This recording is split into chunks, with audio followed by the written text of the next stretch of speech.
Runaway Ralph, Chapter 5, page 104. He felt a shock of excitement. "Don't do it, boy," he wanted to squeak.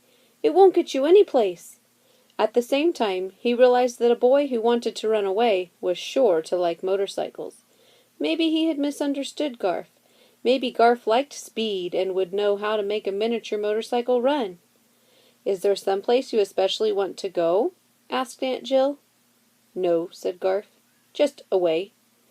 Aunt Jill looked thoughtfully out the back window toward the barn and the riding ring before she turned to Garf and asked, "What do you want to do? What do you really want to do?" Ralph grabbed the bars of his cage and waited for the boy's answer.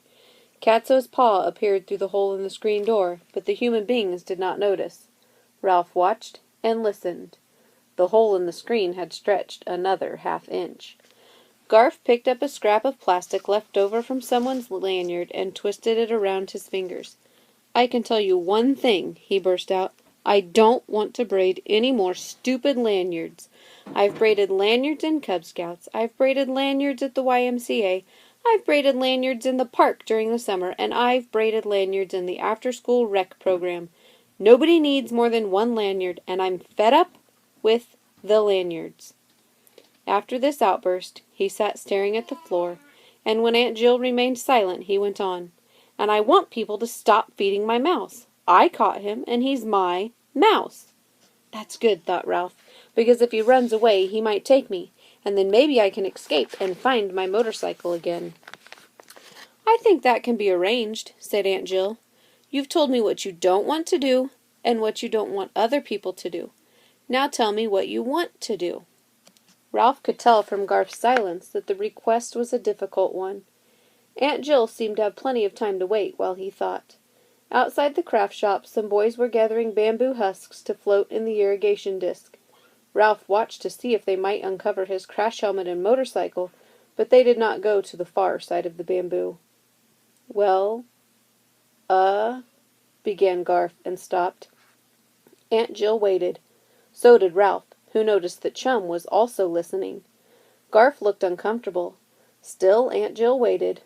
"Go on, say something," thought Ralph. When Garf finally spoke, he no longer sounded angry.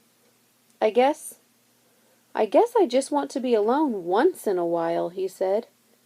"You want to be alone," repeated Aunt Jill. "Yes," said Garf. "At home I have to share my room with my big brother, who gets the top bunk and keeps his weightlifting stuff all over the floor. And every time I go to our room and shut the door, he comes in and starts playing records I don't like. And after school and on Saturdays, it's always Scouts, or the Y, or supervised recreation on the playground. My mom and dad say city kids have to be kept busy, and then they send me here." "So they sent you to camp," said Aunt Jill, encouraging him to go on. "And you come into the craft shop to be alone." "Yes," said Garf. "I don't like to sit around after meals with a bunch of kids singing 'You Are My Sunshine.'" "But you come in here and sing about the rabbit banging mice on the head," thought Ralph. "I don't like singing with other people," said Garf, "because I can't carry a tune. I know I sing funny, and I don't like people turning around staring at me." "Nobody cares whether you can carry a tune or not," said Aunt Jill.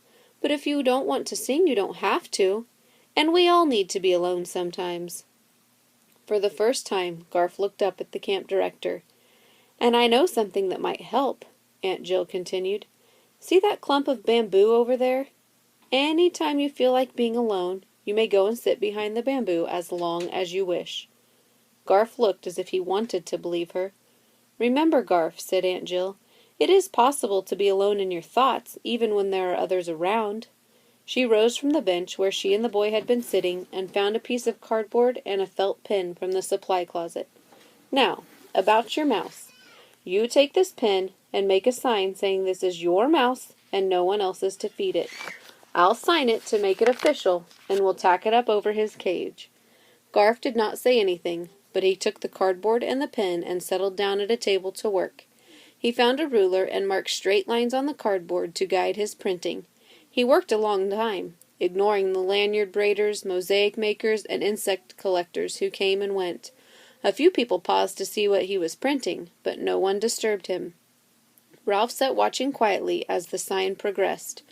Sometimes Garf paused to whisper rhymes to himself. My, try, pry, pow, how, mow, red, lead, read, lead, feed. Then he would go on with his work. He printed a few letters, stared at the ceiling, whispered to himself, and printed a few more letters. Near the end he held up his work, studied it, and added something more. When at last he laid down his pen and stood up, Aunt Jill came over to look at his sign. Private. Keep out. This mouse is the personal property of Garfield R. Jernigan. If you feed him, you will drop dead. Signed. Aunt Jill signed her name on the dotted line. There, she said. That makes it an official Happy Acres camp sign. She found 2 thumbtacks, and Garf tacked his sign above Ralph's cage. For the first time, Ralph saw Garf grin, and when the boy left the craft shop, he did not sit behind the bamboo as Ralph had expected. He stopped to watch some campers who were jumping and bouncing on the trampoline under the direction of a counselor. Contented for the moment, Ralph made himself into a ball in the corner of his cage to enjoy a nap. He was not just any mouse. He was the personal mouse of Garfield R. Jernigan, a boy who wanted to run away, and the next time he was alone with his owner, he would be brave and speak up, no matter what dreadful song he sang. Chapter 6. A Thief in the Craft Shop. At first the sign over Ralph's cage was the cause of argument. But Aunt Jill, how come Garf is the one who gets to feed the mouse? The campers asked. I want to feed the mouse too. Why can't I feed the mouse? It's not fair. Nobody else has a mouse. Aunt Jill always gave the same answer. Garf gets to feed the mouse because the mouse is his. He caught it in a butterfly net. This policy inspired some of the campers to go mouse hunting. Big game hunting, they called it, with butterfly nets. But when no mice were caught, enthusiasm waned, and the campers gradually lost interest. Catso followed someone into the craft shop whenever he could, and whenever he succeeded, Aunt Jill said, Someone better put that cat out. Usually Lana was the one who picked up Catso and held him with his face over her shoulder as if he were a baby.